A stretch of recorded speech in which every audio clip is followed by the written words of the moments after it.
Hello friend, আসসালামু আলাইকুম। আজকে আমি তোমাদের সাথে একটা জর্দা সেমাই রেসিপি শেয়ার করব। তো আমি প্রথমেই এখানে সেমাই নিয়ে নিয়েছি, তারপর আমি এখানে গুঁড়া দুধ নিয়ে নিয়েছি, আর এখানে আমি ঘি নিয়ে নিয়েছি, আর নিয়ে নিয়েছি চিনি। ব্যাস, আমি প্রথমে বেশ একটা বড় প্যান বসিয়ে দিয়েছি, তারপর ওই প্যানে আমি কিন্তু ঘি দিয়ে দিয়েছি, যাতে প্যানটা অবশ্যই বেশ একটু ছড়ানো হয় সেটা লক্ষ্য রাখতে হবে। আর আমি সেমাইগুলো কিন্তু প্যাকেটে থাকা অবস্থায় হাত দিয়ে চেপে চেপে ভেঙে নিয়েছি। তারপর কিন্তু আমি সেমাইগুলোকে প্যানে দিয়ে দিলাম ঘি দিয়ে, তারপর এখানে একটু নাড়াচাড়া করে ভাজতে হবে।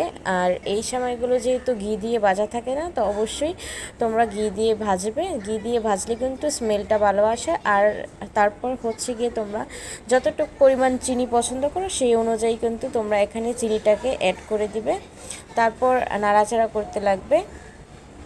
তো চিনিটা দিয়ে কিন্তু নাড়াচাড়া করতে হবে। আর অবশ্যই চুলার তাপটাকে অবশ্যই নর্মালভাবে রাখতে হবে, একেবারে লো।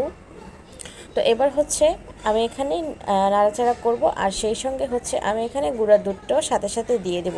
তো গুঁড়া দুধের পরিমাণটা একটু বেশি দেবে, যাতে করে একটু বেশি টেস্ট হয়। তো সেই ক্ষেত্রে একটু বেশি পরিমাণটাই লাগবে। আর এইভাবেই এই সেমাইটা তৈরি করলে কিন্তু অনেক বেশি ভালো লাগে। অনেকে কিন্তু এটা তৈরি করতে জানে না, তো এরকমভাবে কিন্তু তোমরা এটা তৈরি করতে পারো। তো স্বাদ মতো অল্প পরিমাণে 1 চিমটি লবণ দিয়ে দিলাম, আর উপর দিয়ে কিন্তু আমি আরও কিছুটা ঘি দিয়ে দিয়েছি, যাতে করে ঘিয়ের মিশ্রণ আর চিনি আর দুধটাকে ঘিটা গলাতে সাহায্য করে আর সেমাইয়ের সাথে খুব ভালোভাবে লেগে যায়। তো এই সময়টা কিন্তু একেবারে জর্জরে হবে। আর আমি বাছতে বাছতে কিন্তু দেখবে কালারটা তোমরা চেঞ্জ হয়ে গিয়েছে। আর এই সময়টা কোন অঞ্চলে তোমরা কেমন করো, আর সেটা কিন্তু অবশ্যই কমেন্ট করে জানাবে। তোমাদের কাদের কাদের অঞ্চলে এটা কিভাবে করে অবশ্যই জানাবে।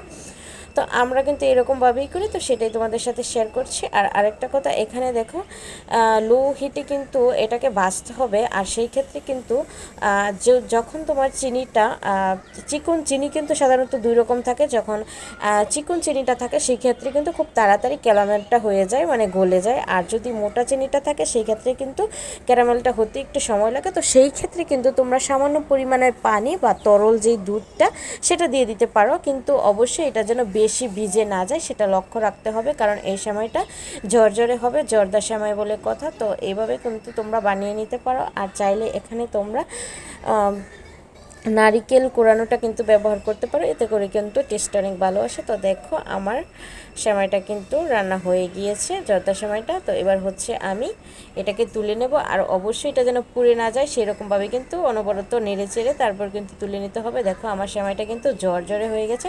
আর এই সময়টা কিন্তু অনেক বেশি মজার, যে কোনো মেহমান বাড়িতে